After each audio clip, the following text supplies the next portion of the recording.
This episode of the Fried Eggs podcast is brought to you by Temp Drop. When I was first trying to conceive, I tracked my basal body temperature with an oral thermometer and set my alarm for the same time every single morning. No exceptions. I remember one morning after a friend's bachelorette party, rolling over at 7 a.m. in a hotel room just to grab my thermometer, take my temp, and fall back asleep. Looking back, that was a lot, but when you're in it, you do what you have to do.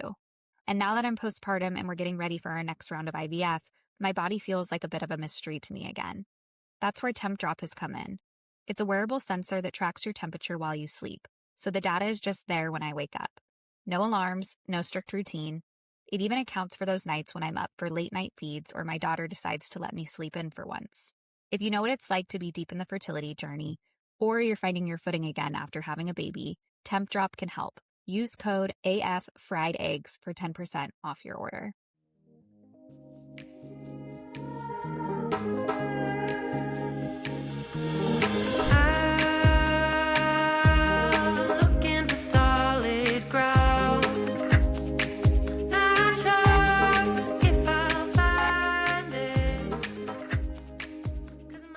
Welcome back to the Fried Eggs podcast. We have a treat for everyone today.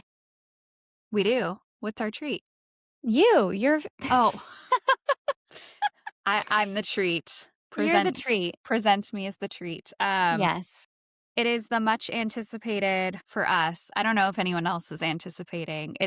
We've been talking about needing to talk about my birth experience, and so we're finally going to do that today. Yeah. And I don't know how it's going to go, but I'm like already guarding myself. I know. I think it's going to go great. And maybe as a way to start this off. So it's been almost a whole year since Unreal. baby girl came into the world. Mhm. And if people have been following, they know the long journey to get to pregnancy. Right. If they've been listening more recently, they've also heard you sort of recount and sort of hash out the challenge of going through the fourth trimester as well, going from actually like the whole way, right? Going from like, I'm an infertile person to now I'm pregnant, all of a sudden, whiplash. Okay, I'm pregnant. Now I'm having a baby, whiplash. Oh my gosh, I had the baby and now I'm a mom and like life goes back to normal and like I'm supposed to go through the world like everything is totally fine and normal and okay, so whiplash again. And so people have sort of been hearing that from you for a bit, and I'm wondering, maybe as a way to kick this off is, well, maybe this is too deep to start. Go for it. Okay, what's been holding you back from talking about the birth story? Ooh. Too deep? Okay. No, not too deep. Loaded Question. I guess I'll preface. So before answering that, we'll preface this episode by saying that we're going to be talking about pregnancy and birth. And I think our listeners are fairly nuanced in that they want to hear all of the different experiences. And we have listeners that are on varied parts of their journey. And we also know that sometimes it's hard to, depending on where you're at in your journey, to listen to stories about successful pregnancies or birth or motherhood or any of those things. So this episode will be about that. If this isn't for you, that's totally fine. Feel free to skip it, save it for later. Okay, so what has been holding me back? I think time, honestly. Like, that's probably the surface level answer, but I think I just do not feel like I have the time to sit with my feelings or to process anything. Like, I feel like ever since having Lumi, everything has just been so fast and accelerated between balancing parenting with working full time, with also like dealing with just all of these unexpected hormonal shifts with postpartum and figuring out this whole new identity. And it just has never felt like I've had a moment where everything like just clears and there is space to just be like, what happened? And how do I process all of this? And, that's what therapy is for. I I stopped going to Noted. therapy. And if you're a therapist, you can plug your ears because I know this isn't great, but I the Reach out last to time I Katie, yeah, collabs at feel friedeggspod.com. free. Therapy exchange for shout outs. No, the last time I was in therapy was when I was in my second trimester. And after that, it just, money and all the different things and reasons why one may pause therapy for a while. And it just feels like everything has taken off since then. Like I don't know how we're here. I don't know how I do, like the year felt extremely long and short at the same time. Like what is it that parents say? Like something like the days are long, but the years are short or something. Yeah. So that's probably like the surface level answer is like, it just feels like, where's the time? And when there is time, I want to sleep or, it's like it's Yeah. the same response of like, why haven't you been working on your book? And it's like, well, because when I have a free minute, I want to watch Grey's Anatomy or I want to get an hour nap in or I want to zone out on my phone or, it's just like a trying to numb out and survive and not really wanting to do like the hard work in addition Mm, to all of the other things that I'm learning and experiencing. So, yeah. Well, and it's all hard work. It's all a flavor of hard work, yeah. right? Change Mhm. and shifting and discomfort and exhaustion and being responsible for another human and all of it. Yeah. As we get into the all the stuff to process, should we give a quick synopsis of the day, like the day of leading in or like the week of or I mean, it's whatever you want. So don't let me dictate. Yeah. Yeah, well, I guess I'll start by saying we're not like building this up to be like some like I Yeah. don't want it to seem like there's just going to be this huge reveal of this like incredibly unique or traumatic experience. And I know people have birth experiences like that. Mine definitely had some scary moments and we'll get into those, but it wasn't anything that is like, oh my gosh, this is like a huge climatic moment in my life. I think it was more of just something that caught me off guard and something that I wasn't prepared for while also being prepared for it because of everything I had gone through with infertility and IVF. Mm, There were definitely moments and when we get later on into the story, I'll get into this where I was having thoughts of like, of course this would happen. Like, yeah, of course my body is reacting this way or responding this way. It's never cooperated when it comes to reproductive health. And so I interesting. think, yeah, even though it birthed a child, right? Even though it You were able did to the work, it did do the work, yes. just Yes. not It took a not different path to easily. get there. And like we will also note this is sort of a disclaimer. There is some stuff, tough stuff. And so keep that in mind too if that's not something you're ready to hear either, Yeah. just be aware and I don't know. Yeah. Yeah. Yeah. Also don't Protect. sell yourself short, Katie. I It know. wasn't I like you know. went in and had a breeze. Okay, so let's get It to was it. so easy. It was great. Yeah. She was here in like a minute. No, okay. So I guess I'll back up and say that I had a pretty uneventful textbook pregnancy. She was our first embryo transfer. Somehow it worked. It was a surprise to all of us. I went into the embryo transfer thinking we need to do this transfer so that we can know like what our problems are going to be with transfers so Mm, that we can start diagnosing the issues there, not thinking that this would in any way work the first time. And it did. And the entire pregnancy was uneventful in terms of all of the scans and growth, and everything was always like, yep, great, heartbeat, strong.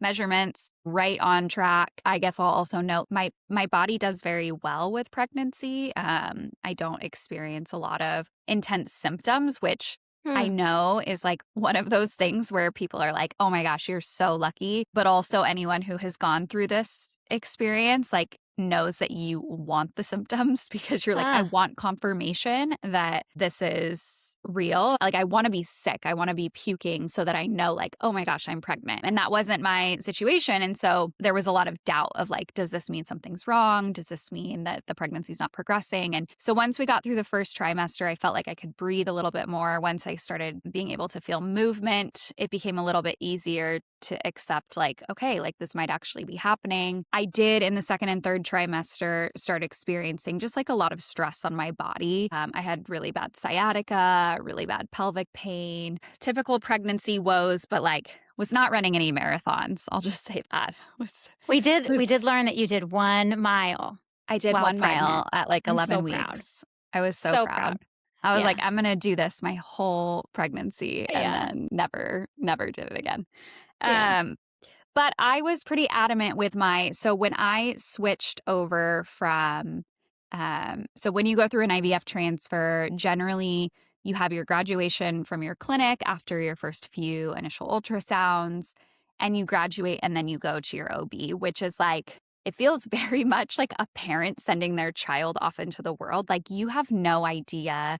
It's like a whole Mm. new world, like navigating OB pregnancy because you're just another pregnant patient all of a sudden, where it's like no one knows how you got. I mean, you can tell them and they'll know from your chart, but like when you're in the waiting room and you're just like a regular old pregnant person, where it's like this could have happened easily, this could have been difficult, you just have no idea. And so it Wow. feels, yeah, it feels That's kind of really a trip bizarre. It because the does. whole time so far, when you're in the waiting room at a fertility clinic, everybody's in there for some flavor of a Right. similar thing.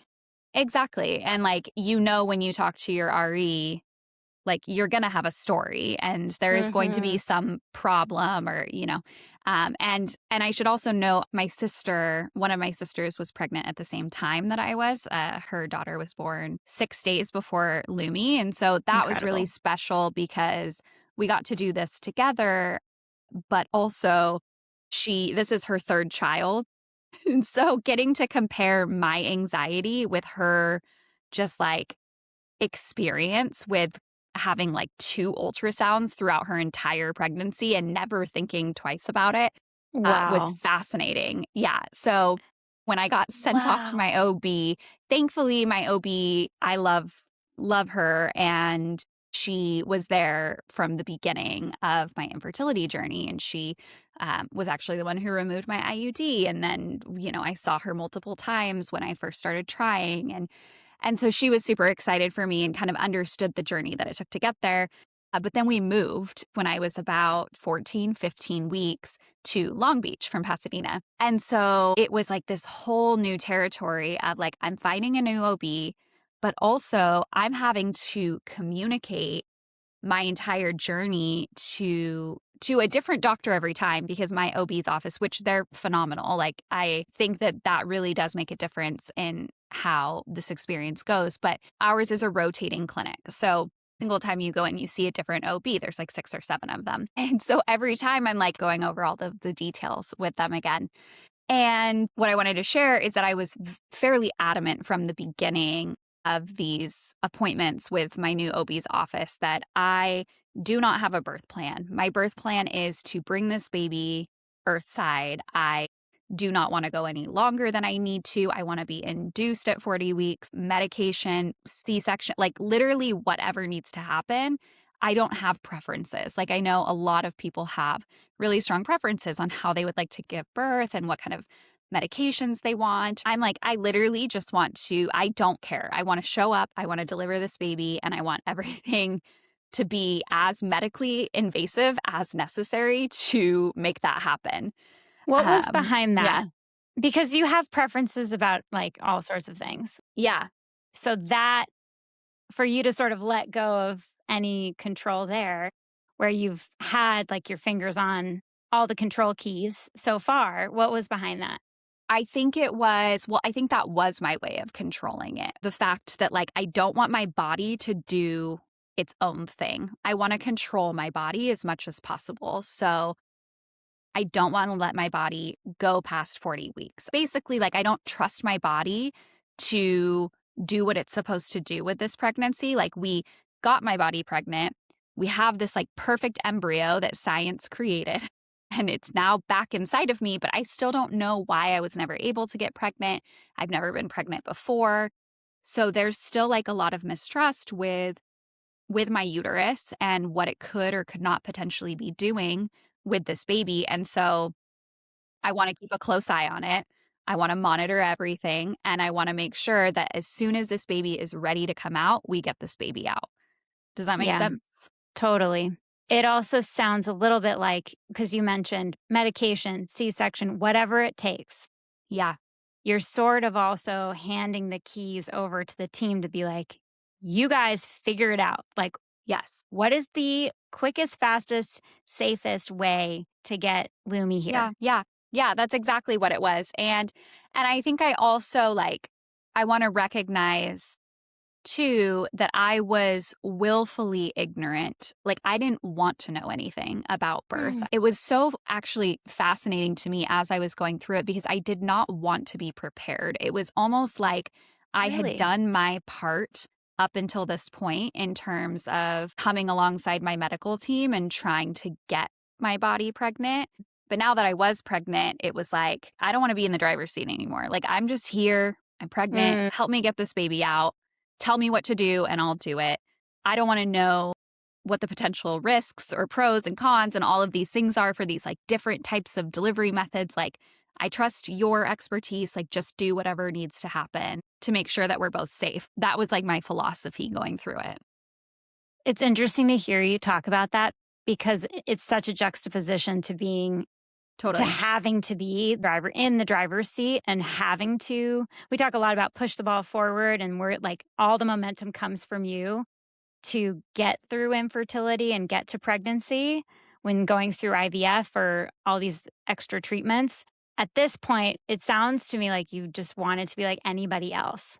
I just want to be a normal pregnancy. You know exactly what to Hmm. do with me. With that comes reassurance, right? Like this is textbook, right? You should know This there's is the nothing easy else. part. This is the Right. easy part. Yeah. Yeah. And Yeah. I think it was two-part in that part of me was just exhausted by that point with the entire journey of I have just become an expert in my own reproductive health. I cannot also become an expert in this is new territory for me. I have no idea what it means to be pregnant. And I don't really want to know. I don't want to have to learn everything again and become an expert again in all of these different ways that I could birth or all of these things that could go wrong and what are we going to do if this happens. And it was easier to just be like, I'm tired. Can I just show up and you guys can take over from here? And I think the other part of that is I think a lot of that had to do with who my RE was, that did my second egg retrieval and did my transfer.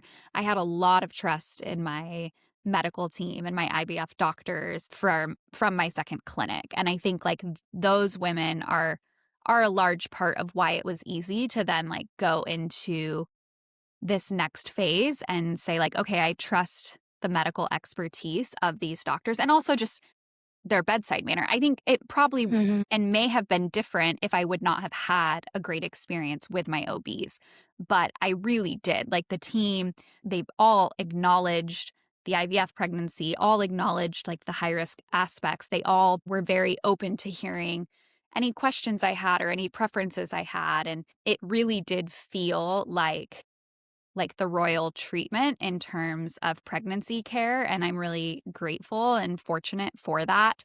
So I think that Hmm. all of that contributed as well to me really being able to just kind of release that control that I had had for so long while going through IVF. Yeah, that makes a lot of sense. I want to also flag a lot of people don't have to become experts in Hmm. their fertility and their pregnancies and and this isn't to knock anybody. Like the extent that you might become an expert is the little app that tells you at which stage like how big Yeah. your baby is in terms of fruit or athletic equipment or whatever the I feel like there's Yeah. that's the size of a pickleball or Like it's the size let's of pick your Star a Wars football. characters. Yeah. Yeah. It's a baby Mm-hmm. Yoda. And it reminds me of the privilege to be a fertile person, to Mm-hmm. not have to Yeah. To become not have this to know. expert, and the privilege of having had really good healthcare or Hmm. healthcare experiences in your life where Yes. you have never felt like you needed to particularly advocate or question or double down. So Yeah. it's interesting to hear that because I think knowing you and knowing intimately the experience of going through infertility and IVF treatments and all these things, that feels so foreign. If we approach it as fertile people, it's actually just normal. Yeah, I think it was very counter to how I had been in the past. I will say that Amy and I both live in a really big city. We're in Los Angeles. We have options when it comes to doctors and providers. And so it's not that I just went to the first OB/GYN and was like, great, you're going to deliver my baby. Like, I did do the Kayti deep dive into the research and was very happy with the medical team that I ended up getting assigned to. Had I not been, I would have found a different Sure. provider and been on the Yeah. phone with insurance and getting switched. And so I think that's another thing to note as well, because some people, it's just whoever you end up with, like True. that's who you've got. So Mhm. yeah. So you're bringing all of this kind of into the delivery zone, Mm-hmm. I guess, the delivery window, Yeah. Mm-hmm. Yeah. where, I mean, we could talk about pregnancy a lot more here too, because I think, you mentioned uneventful pregnancy, but like, Mm-hmm. sure, medically uneventful, amazing, but like lots of Yeah. stress, lots of anxiety, lots of fear. So kind of calling those things out, but bringing all that into this sort of delivery window, talk us through The the actual birth. days, talk us through Yeah. which we're still tiptoeing around. No, talk us Yeah. through the days, the day itself, Yeah. So as much as you want to we share. starting, when have I ever been one to, you have to tell me, don't share that. That's too Yeah, much, no, too much info. no, Um, no such thing. we started, and it's actually funny because I don't remember what I think it was just because it was a high risk, like they just classified it as high risk because it was IVF that I Did you started have to have. ask somebody to do that, or is it just like No, I think it a was natural part just, of the process? I think it was just a natural part of the process. I would have to double check my records, but I'm pretty sure it just got categorized as high risk from the get-go.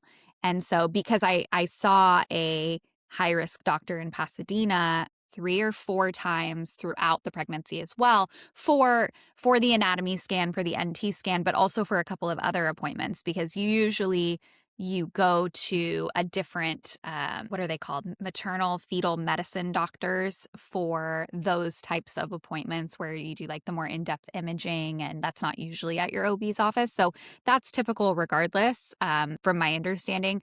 But I did see mine more often than I think the average patient. And we, Why? Oh, I go think ahead. I think just because it was classified as like in the Okay, not chart as high risk. Yeah. not Not because particularly anything was more wrong. often, not more often than like another high risk pregnancy. Exactly. Right. Okay. Yeah. I just know when comparing it to my sister, she would often laugh because she was like, "You have seen your one child more times via ultrasound than I have seen all 3 of my children combine via ultrasound." Wow. And I also, I should say this too, because sometimes in DMs when talking with somebody who's, like, going through pregnancy and they're anxious, I'll recommend to them, "Hey, and this is not medical advice. This is just what I did. Take it or leave it." But I often went to boutique ultrasounds as well when I was feeling extra anxious and just wanted, to see her and to see the heartbeat. And so, yes, the amount of ultrasound pictures that I have of Lumi is fairly ridiculous.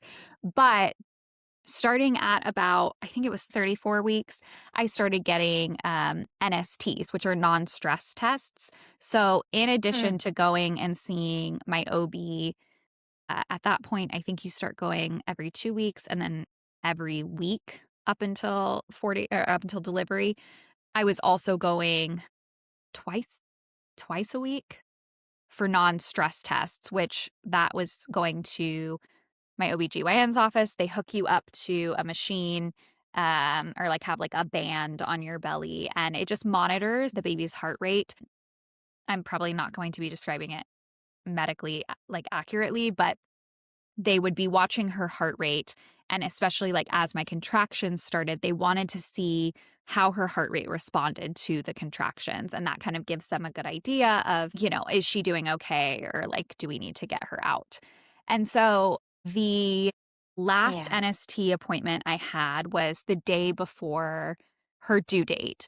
So her due date was June 25th. And I had asked my doctors to induce me on her due date if she hadn't come. That was a conversation we had. They were kind of like, you know, with a first pregnancy, like there were some questions and kind of going back and forth, weighing the pros and cons. And I essentially just told them this is what I feel most comfortable with, is that like if she's not here, I would rather, instead of waiting beyond my due date, to just induce. And so eventually they were like, okay, yeah, we agree with you. Hmm. That's fine. If that's what you'd like to do, that's totally cool. What Yep. was their reason for pushing, or like for what was behind I that for think them conversations? I think for me it was more of like if there's not a reason to induce, then it could be not necessarily more harmful, but like why your body's not ready yet. Like let your Yeah, body do what it's supposed to do. If there's no indication that something is wrong or that the baby is stressed or that you're in stress or anything like that, just like that's fine. Because due dates they fluctuate, right? Like they're not like some babies come out at 42 weeks, some come at like 39 weeks. right, Like it just is right, such a yeah, due dates are weird and there's like a right. whole like I'd be really interested to actually hear like the medical expertise on that. But I think that was just the thought process of like if there's no indication that there's a problem, then we shouldn't use medical intervention unless necessary. That makes And sense. Yeah, I just looked it up. yeah. Yeah, It's yeah, like, well, the Google answer says the only Google. 4 to 5% of babies are born on their exact estimated due date. Yeah, So there's a window. there is a window. And I think 70% of babies are born within 10 days of their due date. well, Wow. and I think the thing that's interesting too is that like with IVF, it's a tiny bit different because you do know Right. exactly like the size of the embryo and The when you days, you know how transfer. old that embryo is? Yeah, Yeah, as opposed to a spontaneous pregnancy where it's like, depending on your cycle length and when you ovulated, you're using all of these things to predict when your due date is. So anyway, all that being said, they agreed 40 weeks, we will induce you. So we had our appointment set for 5 a.m. at 40 weeks. And we go in for our non stress test on June 24th, the day before. Anthony is with me for that test just because he was off work. And it was so funny because I go in and these are like 25-minute appointments. And I had started having contractions, but I wasn't really feeling them. It just was more like kind of tiny period cramps, but you could see the contractions on the machine. And she would ask, like, can you feel that? I'm like, not really. And, to me, I'm getting hyped. I'm like, oh, maybe this means like I'm not going to feel contractions. But it's so bizarre. You don't know what you're supposed to be feeling. And so it's like, is this one? Is this, am I going into labor? Like, is this what I'm feeling? And you're just like, is I this don't gas? know. Is this gas? Is this just a cramp? Like, I don't, Right. Do I yeah, need to drink more water? I really disliked that part of like, I don't know what I'm supposed to be feeling. And everyone was like, you'll know when you know. I'm like, okay, but that doesn't mean anything to me as I'm just like lying here in bed being like, ooh, that's a cramp. Like, should I start timing that? So anyway, I had been having like some minor contractions, but they were showing up on the screen when I went in for this on stress test. Everything was, going fine. And then Anthony leaves the room and goes to find food because he, is like, I think he had just gotten off shift and he was starving. He's like, I'm going to go find a granola bar or whatever.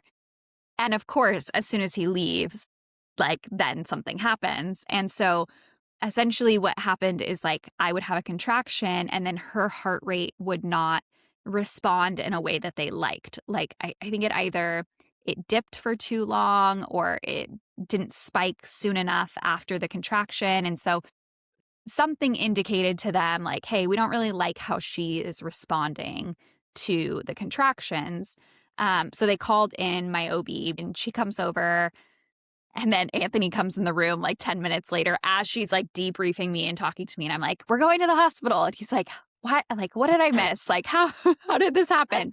Uh, but she basically was like, I don't really love what I'm seeing. And you're getting induced at 5 a.m. tomorrow. Let's just send you to the hospital now. Like, let's just do it now. There's no reason to keep waiting if you're going to be induced in a few hours anyway. And Mhm. just better be safe than sorry.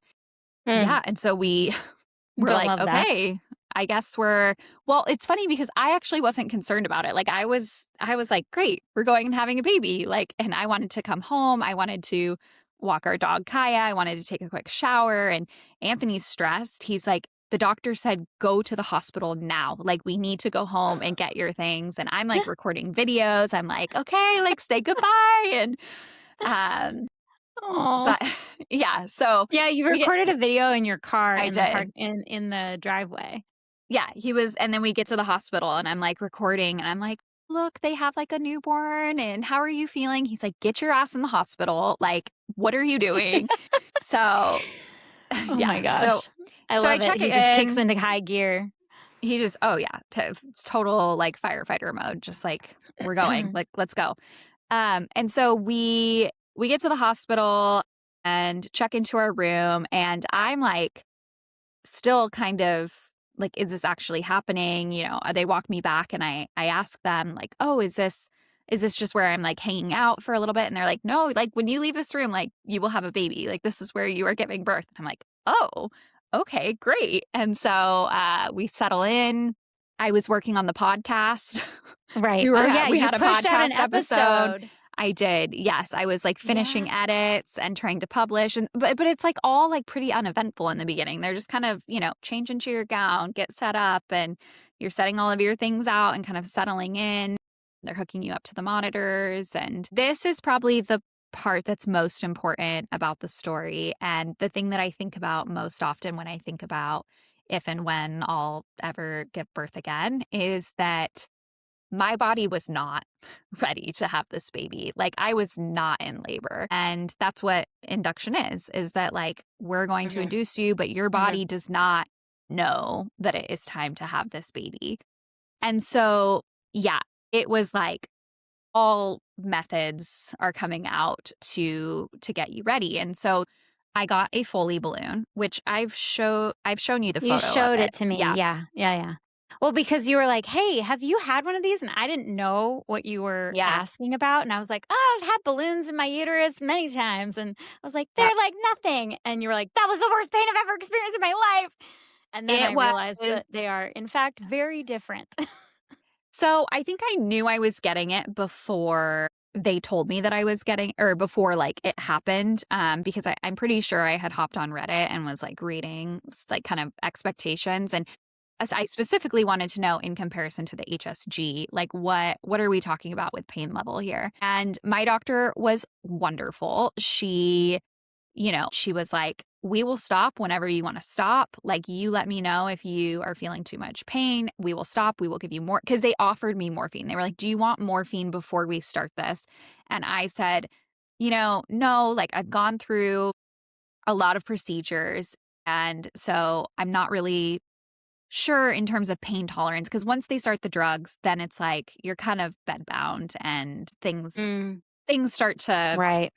escalate from there. And so I And wanted to you be might wanna be able to move go ahead.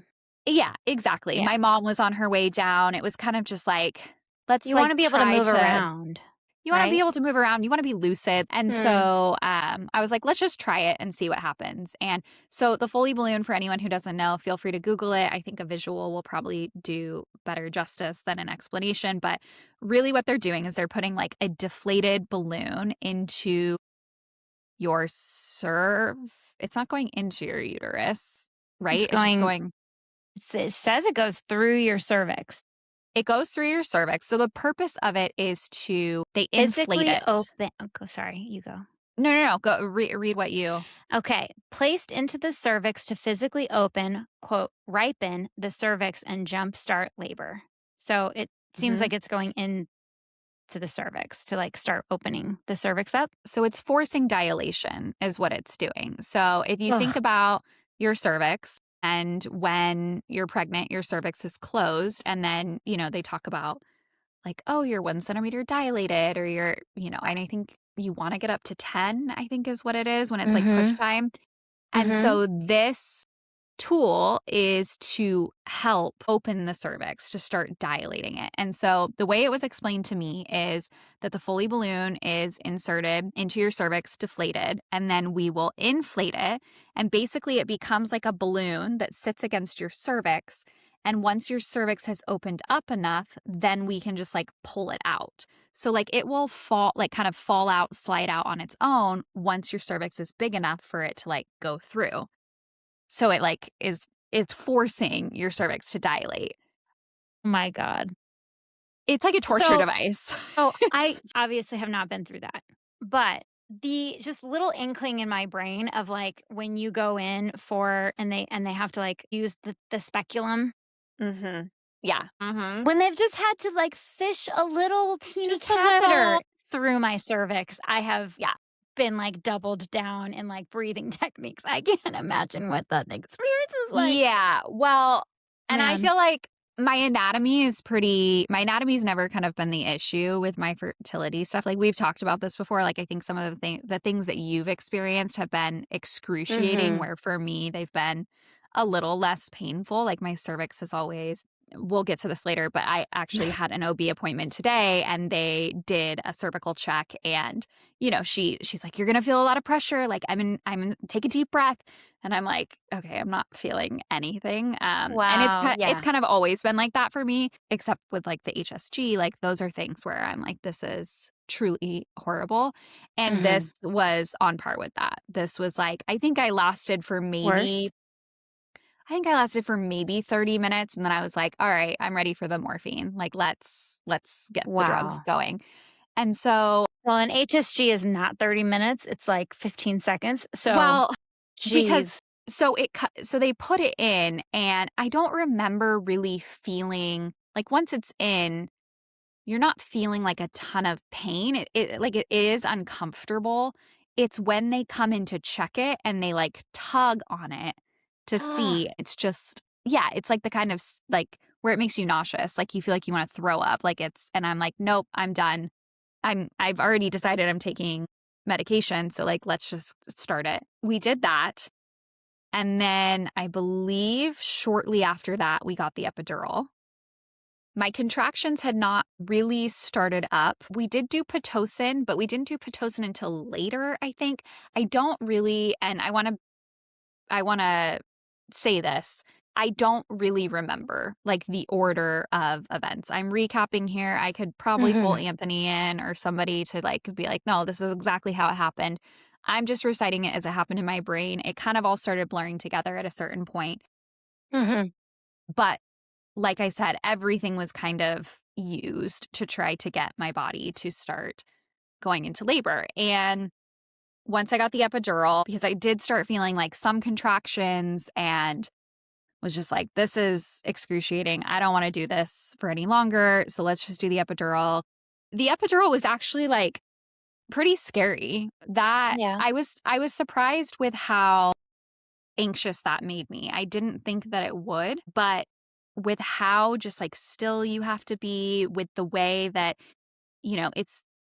it's anesthesiologists that are giving it to you. So like the bedside manner is like a little bit different than your nurse and your OB in the room. It's very like, we are here to deliver the epidural and which I appreciate. Like, yes, please treat me like I'm just a number. I need you to focus on this. Yep. But it's weird. Like it's weird like arching your back like that and just like remaining really still. And I do remember it hurting and not expecting that or it just feeling very weird to have something go into your spine. Whoa. And then I remember it feeling amazing and being like, yep, this is great. My right leg went completely numb. And then everything else, like it did work. So I didn't feel anything, but my right leg was immobile. Like I could not move it on my own. I had to like use my hands to lift it, which made it really difficult for. So I'll kind of progress to this. But so they gave me the epidural, and basically it was then like, now we just wait. We just kind of wait and see.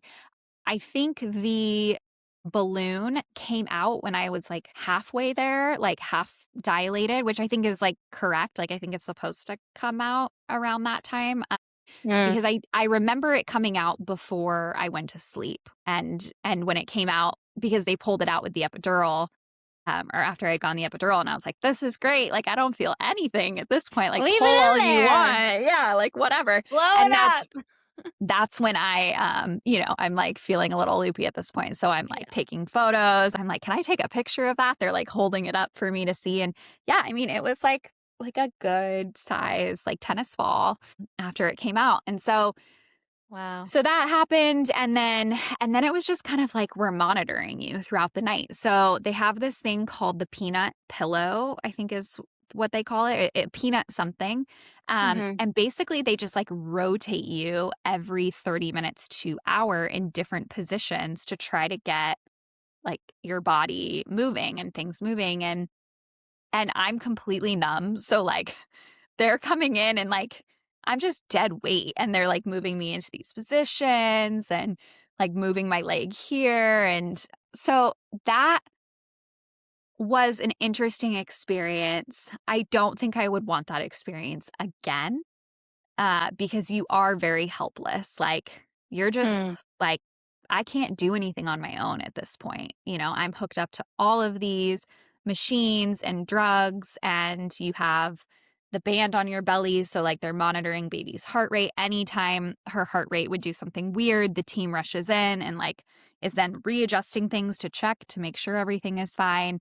And that just, like, went on all night long. So, some things that I remember that were sweet about the birth experience: Anthony peeled me clementines and fed me fed me clementines. They had, like, a light that put, like, stars on the ceiling and, like, different colors, and I remember thinking it looked like the Northern Lights. My nurses were so wonderful and just, like, the sweetest, and I know people always like rave about their delivery nurses. Like, they truly are angels. And I one of the things that I felt like was so empowering and sweet about my experience is like they just kept reiterating to me, like, you are in charge. Like, tell us how you feel. Like, tell us if you're hurting or you need something else or if something's making you uncomfortable. Or like, it was just very like Wow. female energy in the room where it just felt like so, like, different than any medical experience that I'd ever had,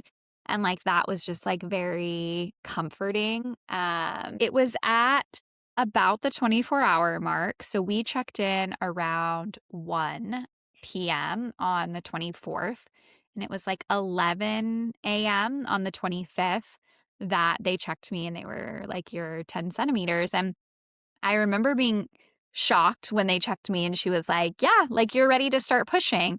Because I was like, "What do you mean I'm ready to start pushing? Like, I don't feel anything. I haven't felt contractions. Like, I'm not feeling what I thought labor is supposed to feel like. Like, I'm not screaming. I'm not like wanting to push this baby out. Like, I'm just feeling like a numb, like, lump, like, just on this bed." And that was like, it was Mm. comforting, but it also was so like, I don't want to say disempowering, but it just was like, I'm doing exactly what I said at the beginning of this episode of just like, here I am as a body, get this baby out of me. Like, I will push, but I don't even know what to feel or what pushing feels like because I can't feel anything in my lower half except for Mm. pressure. And so that was like a pretty bizarre experience for them to be like, "No, you're fully dilated.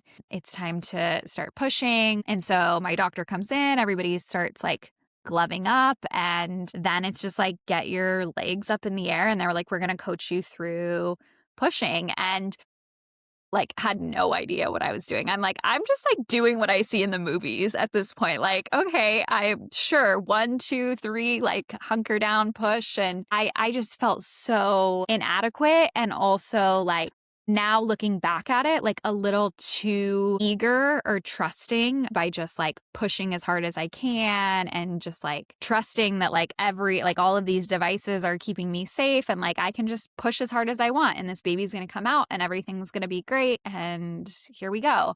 And so I just kept doing what I was instructed, and I think we went for about an hour of pushing, and which felt like it went by super quick. There was a point where it was like Anthony could see her head and they were like, "Oh my gosh, there she is. Do you want to feel her?" And oh my gosh, that is the weirdest feeling because Whoa. feeling between your legs and feeling like, because her head's soft. Like, it's not like what you would feel, like, think of feeling, like, it just is weird. It just is And it's this big, strange. massive thing.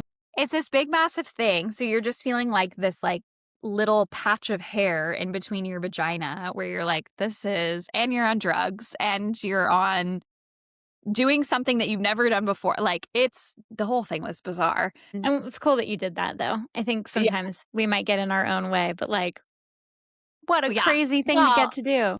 and it's part of why, like, I really hope that I can do it again because I feel like getting to do it a second time, I'll just have so much more anticipation of, like, knowing kind of what's going on and being able to be a little bit more present.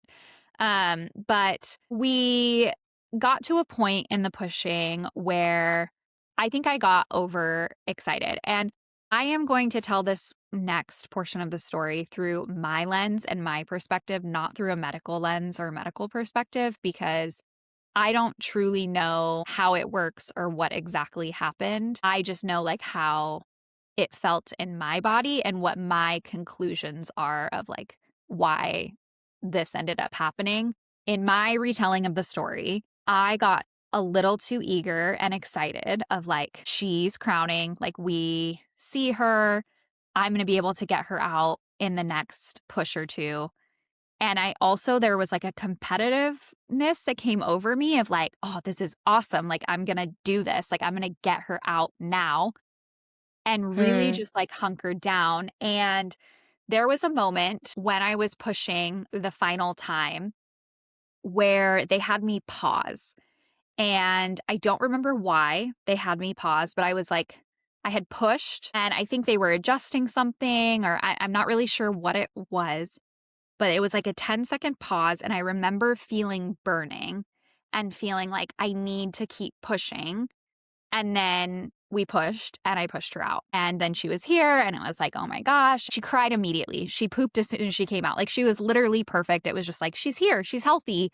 I do remember feeling shock. Like, I remember feeling disappointed that I didn't cry, or I don't remember crying. Maybe I did, but I don't remember crying because I think when you go through what you go through to get here, you kind of expect, like, is it going to be this euphoric moment where, like, I see this montage of everything that I've Mm. gone through to get here, and then I see her face and it's like, you're the reason, and you just have this, like, moment, and there was It none of all that. makes sense now. There was none Yeah. of that. I remember looking at her and thinking, "You look like an alien." Like, you literally like, what is this? Like, this I just, like, it was so difficult for my brain to process that this thing that was just inside of me, this, like, daughter that I had been connecting with and imagining her life, and now she's, like, outside of my body, and they're just, like, holding up this, like, sack of, like,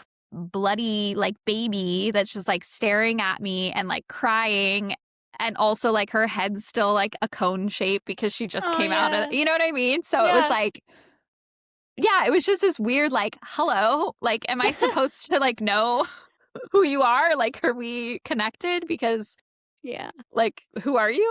But then they hand her to me, and as all of this is going on, they are immediately, like, they kind of start to get to work, like, delivering the placenta and cleaning you up, and my placenta came out super I don't even remember my placenta coming out. I never got to see it, Dang but it it. came I know. I was really bummed about that, but It looks it like a did jellyfish. I they look so cool. I really wish I could have So seen it. crazy. Yeah. Yeah, I don't remember it coming out. So what I remember is, and this is kind of where, like, the story, like, starts, or, like, this part of the story starts, is I'm holding Lumi, we're getting photos. I can't feel anything down there. The doctor is talking to me and she's like, "Hey, like, there's a couple of tears. We're going to start stitching you up." I'm like, "Great, fine, whatever. I know that people tear when they give birth. Like, that's, I'm not worried about it." And just having this moment with Lumi. And then I started having, like, what felt like the shakes coming on. Like, I started getting really cold, and I guess this is like I don't know if it's fairly common, but somebody had told me about this, that they got the shakes after birth. And so they were like, don't let it scare you if this happens. Like, it is something that happens. And I don't know what causes it, but like, you just kind of start shaking involuntarily, like your body does. And I think I passed her off to Anthony at this time, or they took her and started doing some like cleanup and weighing. And I remember thinking, this is going to sound so bad, but I remember having the same sort of like thought process that I had the one time that I took an edible and it was like too much of an edible and I had a panic attack. And when it happened, it was like I was outside of my body and like hearing my own thoughts and like seeing myself and being like, you're high right now, but also you're panicking and you're dying. And like having like these like just really absurd, weird out of body experiences. And I Yeah, how started scary. having, yeah, I started having that with the shakes happening, where at first I like kind of started laughing. Like I was like, oh, this is funny. Am I getting the shakes or am I making this up just because somebody told me that you get the shakes? Like, am I actually doing this or is this like, am I voluntarily like shaking and I'm actually fine? But then like it started getting worse and worse. And then it was like, this is weird because I can't control this, but I'm also very aware of what's happening. Mm. And so what was going on is that I had torn my cervix. So it's called a cervical laceration. I think it was a 2-inch tear. It was My pretty God. it was pretty extensive. And so I will explain it. I'm glad I went to my appointment today because we got to talk about Yeah. all of this all over again. Top So of your mind. cervix looks like this, right? And they talk about the cervix like a clock. So like here's your uterus, here's your cervix. If you're listening Mhm. to this, go watch the video or like look up a YouTube video because I'm showing Amy visually. But the top of the cervix is noon. And so my tear was at a 7. So if here's like 6 p.m., here was like my tear. So it was like Mhm. a 2-inch tear into the cervix. And I was bleeding from that. And what I remember is I clocked the way my doctor snapped at my nurse. So my nurse was kind of letting me know, like, hey, everything's fine. Like, we're just stitching you up, talking in a very like nurse tone, very nurturing, congratulations. Like, she's so beautiful. And my OB is down there and she's, kind of saying things to like other nurses in the room, like, hey, I need more towels, or hey, I need more visibility here, and I'm kind of like clocking all of these like different conversations going on. And Mhm. then she told my nurse I should have checked this before, but there is a drug and Anthony is familiar with it. And Oh, this yeah. Oh, T um, TIA, is that blood clotting drug, po birth. it's for any sort of hemorrhage. They give it to cause your blood to clot. It's so important. They put it I think on, what they call crash carts, tranexamic, TXA? right. TXA. Tranexam Thank yeah, you. Yeah, they call and it it's like TXA. yeah, side note, that's under Yes. fire, like, they've taken it off of crash carts, birth crash carts, because it can also be used in abortions, but it is Okay, a this life-saving drug to I help didn't know about women this. who are hemorrhaging post-birth. Yeah. Well, Mhm. that is a conversation for a different time. Mhm. That's insane. Mhm. Because it was on my crash cart and the doctor told my nurse to give me TXA. And then she kind of explained to me what they were giving to me. And my doctor snapped at my nurse and said something about, like, I need this now, or like, give it now. And something then shifted where it was like, she's concerned about something. And whatever tone she just used made me think that something like emergency is happening right now. Um, and the other I don't wanna get emotional about this. Mm. Um, the other thing that is great, but difficult about being married to a first responder is when we talk about this moment, he's like, that's when I knew, like, something the way she was talking all of a sudden it's the way that we talk when there is an emergency, but we're trying not to alert the patient and we're trying to keep the patient calm, but we're talking to each other of like, "Hey, this is serious. Like, get your act together." Yeah. And so the tone shifted, and basically what was happening is that they gave me the TXA and it wasn't working. So I was hemorrhaging, but my blood was not clotting. And they had given me the maximum dose and my blood still was not clotting. And he was also aware of what was going on at this point because he was like, I work in this field. Like, I know that she's hemorrhaging and that the blood is not stopping. So this is going to be a break where I say, to be continued. We're going to split this into two Okay. because I there's a think that's a whole good second idea. half. Come back for the second half Come back next for the week. second half. Bye.